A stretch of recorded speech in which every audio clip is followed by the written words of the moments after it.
So this morning we are going on a job. It's currently 5:50. Woke up at 5:30 this morning just to get a head start on the day. Gonna be going to a really cool homestead and gonna be taking out a big old mega oak tree. Before we start this morning, I need some coffee because I did not sleep good last night. Fell asleep around 2 o'clock and had to wake up at 5:30.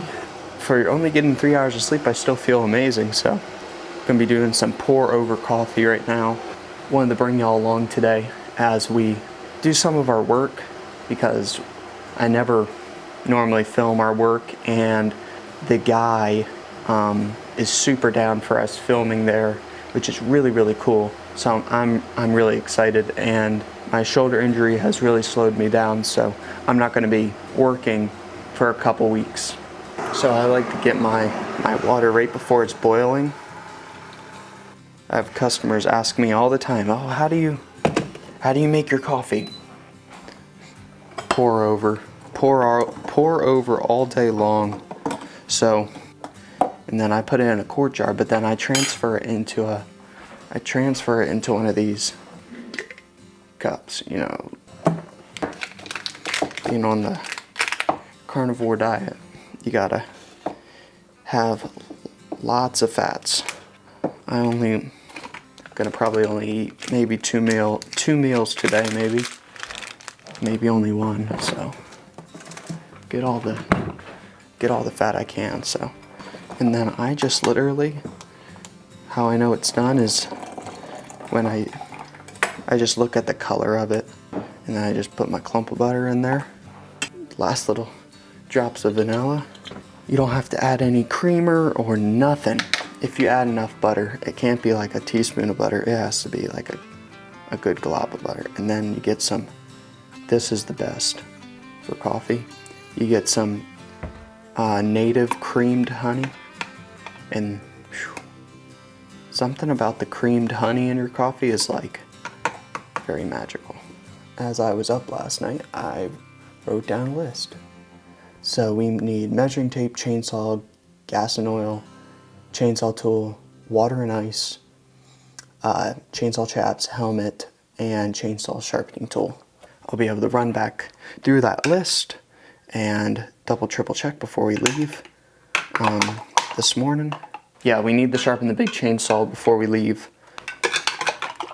But we're making good time though.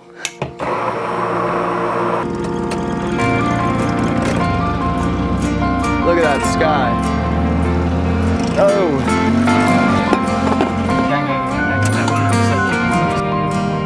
6:25.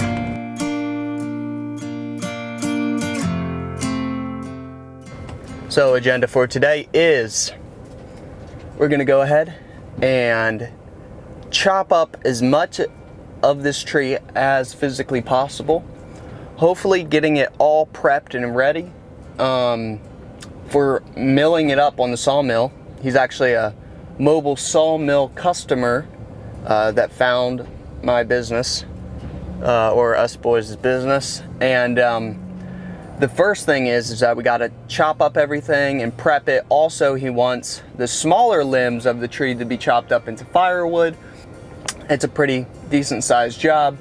And then after all of this work today, a 10-hour day, we're gonna go ahead at 6 p.m. We're gonna go ahead and hook up the gooseneck trailer and go pick up some cows that we're gonna go ahead and take to the butcher shop for y'all.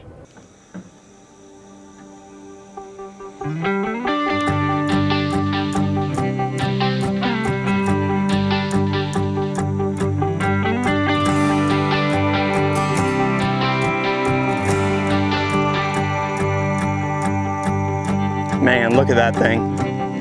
The root ball on this tree is massive. I can't even fit it all in frame, and I'm like 15 feet back.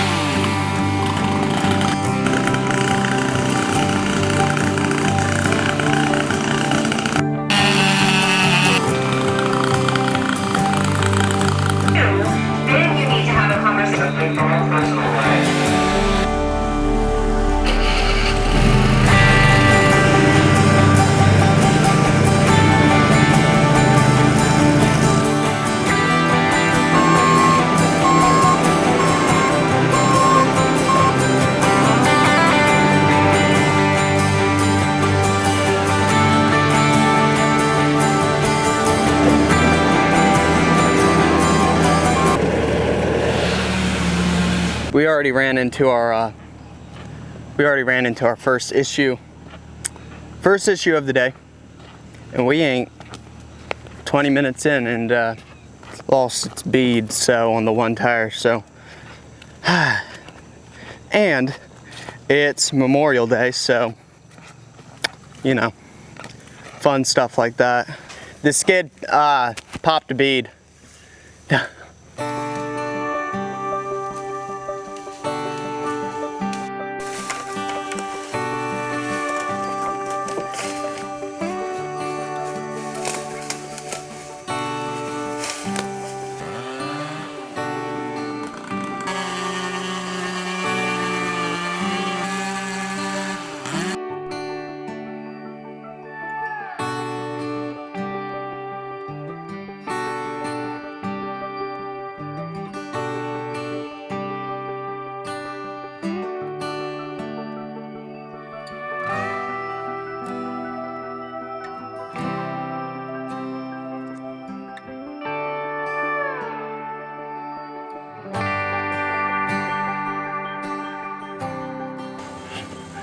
As high as you can, because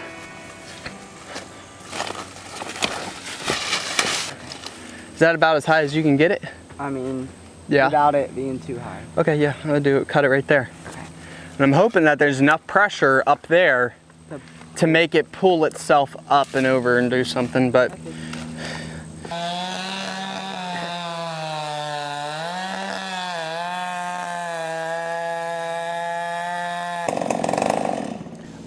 you could have kept top cutting it a little bit. Once you make a little bit of a bottom cut there, then you could just keep going on the top. It's barely on the bottom. Yeah, I know. Because it's just trying to pinch right there.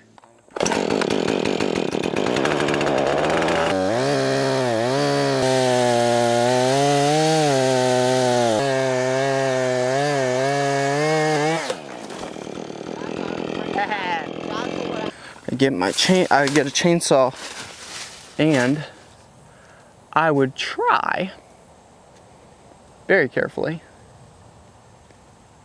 if it was me, probably come up here with my chainsaw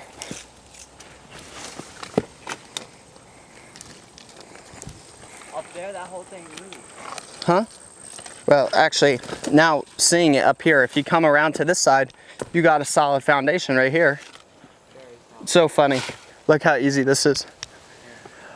Very solid foundation because you got the stump. This whole thing, once you start cutting it, wants to go that way. So I'd cut it right there.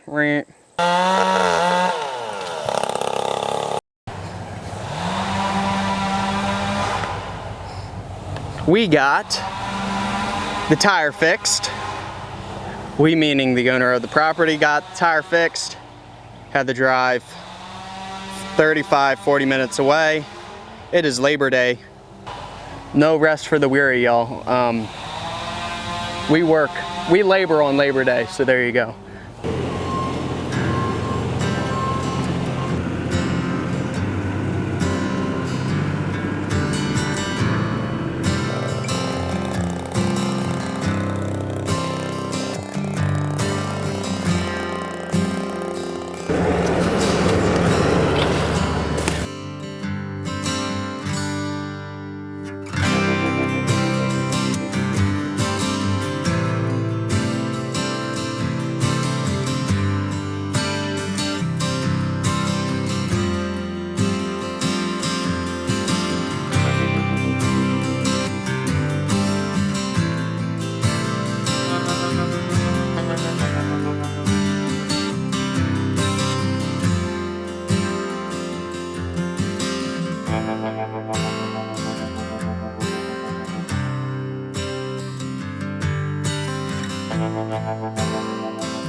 Back in the day, that's how they tilled their fields, with skid steers. Back in my day. Back in my day, that's what they did.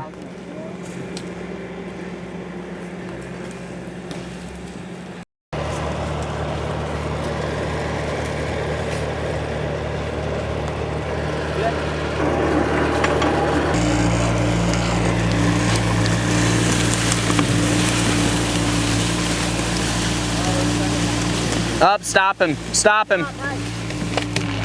Stop! That rope, dude. Woo, man, that stretch that rope. All right, that's good.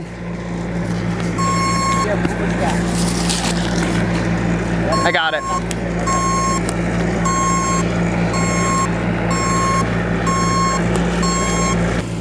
Keep going. Keep going. Skid steer versus immovable stump.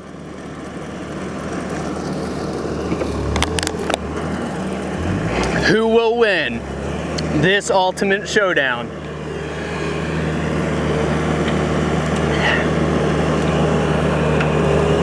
No way!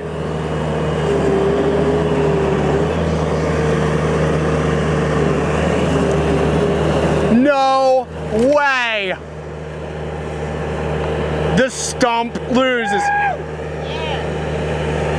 That was insanity. That little sucker got some scoot to her. Got the beans.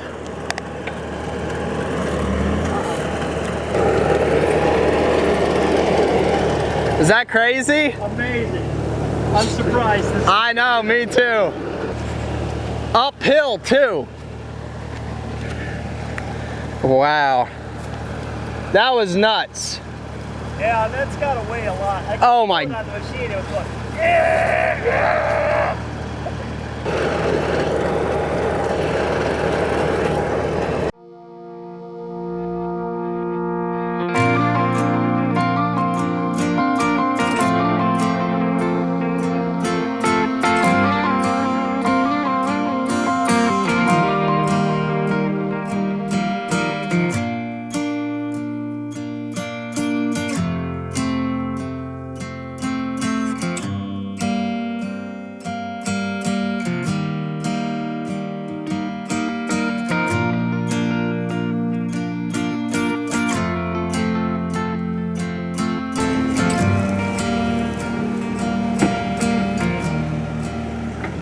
So we got everything done for today. We got the stump flipped over. That other stump's there until he wants to work on it, but the tree is chopped up. We got all the logs ready to be sawed up. I'll show you them, they're over here. We got four good sized logs. This one being the best of the best of the best, being a several $1,000 log. And then we actually got some other logs that would make really good countertops just because of the width on them there. But yeah, and then we got some firewood bucked up down there. Good little pile. And then all the limbs and branches, which he could always go back in there and dig some out and cut them up and different things like that. And the skid steer definitely made it easy. I priced it a certain way because I knew he had a skid steer, so, and he said he would help me out, so it really definitely did. So that is pretty cool. So I think we are calling it a day here, y'all. yep, we got some water bottles down there.